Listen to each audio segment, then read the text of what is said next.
You are in the temple of the rants where I rant about whatever my $15 a month plus patrons want me to rant about. You can get one of these by being one of those. This one's for Cornflake God, who says, rant about family video selling CBD to stay afloat and the decline of video rental in general. I can't believe there's video rental places that still exist. I mean, why would you? Why in God's name would you rent video at this point in time?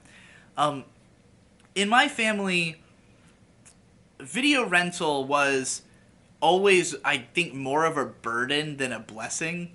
Like, I've never been one who sits around and watches movies much. Like, I don't consume a lot of movies. I rented a lot more video games from Blockbuster back in the day than movies. But, like, my family was the worst about getting them back on time. Because my dad, he cannot stand to break his routine of going from home and work, you know? Like, he can't bring himself to make a left turn into a plaza. He's so single-minded, he will never remember to drop off the movies at the place.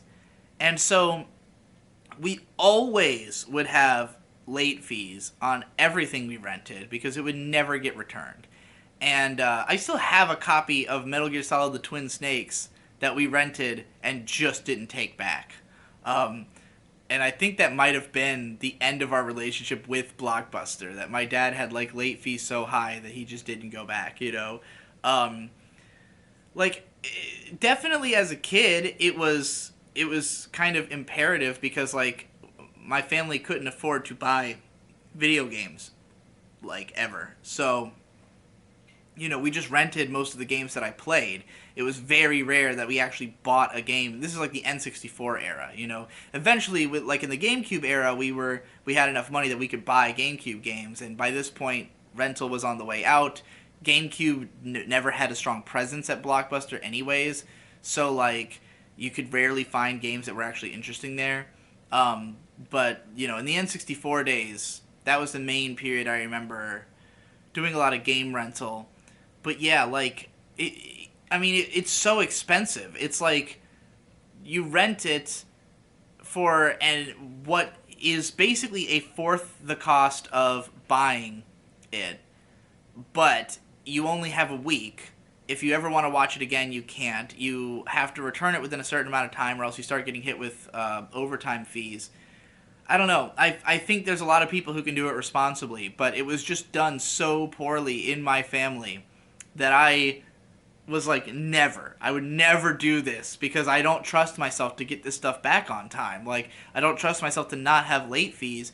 And by the time I was old enough to, like, you know, to buy my own stuff and to drive, I knew how to torrent. So, like, there's no way I'd rent anything if I could just torrent it. Like, I have a pretty sizable DVD collection because when I was growing up, I thought of it as something to own. Like, oh, I want to own all the stuff. Like, I was very proud of my DVD collection, partly because that was the only way to watch a lot of this stuff. But I kept buying DVDs even after going into the torrent era.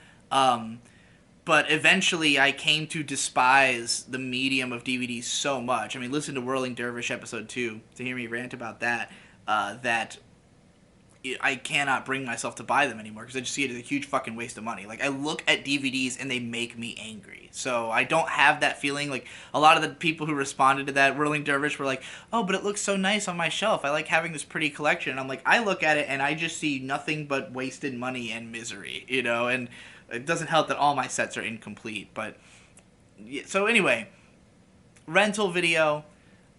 It always sucked because they never fucking have anything. I mean, I don't know how it is for people in other places. Like, I'm sure there are people who had better Blockbuster experiences. Maybe it was better if you lived in a city and they stocked better. But, like, unless you were looking for the latest, hottest movie, they never had anything fucking in stock. Like, I'd be looking for anime, and all they ever have is that one with all the girls half naked on it. I can't remember which one I'm thinking of. One of the early fan service shows from like the late 90s.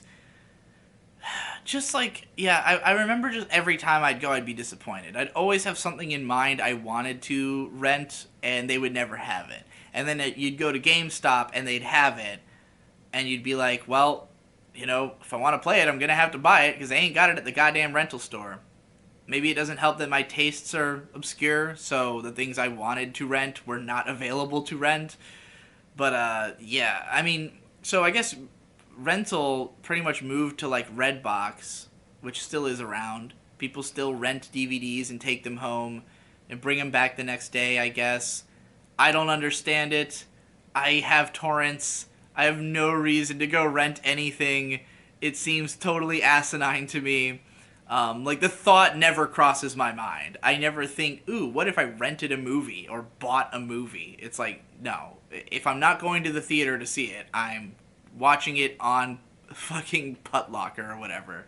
Uh, you know, and with video games, I really should rent video games, but like it would have to be that I like was absolutely sure that I was going to play it, because most of the games that I buy I don't end up playing until 6 months, a year, 2 years, 10 years, 20 years later.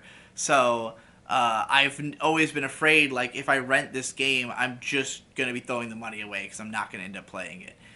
Though there is around me now libraries that rent out video games, so I might check out a video game from the library and see how that works. And if I end up having a good experience, if I get into the habit of checking out video games from the library, maybe I will then start renting video games from Redbox. But considering, again, I have a massive collection of games I own that I haven't beaten yet, I don't know how likely it's going to be. But them selling CBD oil to stay afloat, pretty hilarious. I mean, CBD is being sold all over the place now, because, I mean, I think it was already legal. I don't even think it was illegal in the first place. They sell it on Amazon. I guess it's just becoming more of a popular thing.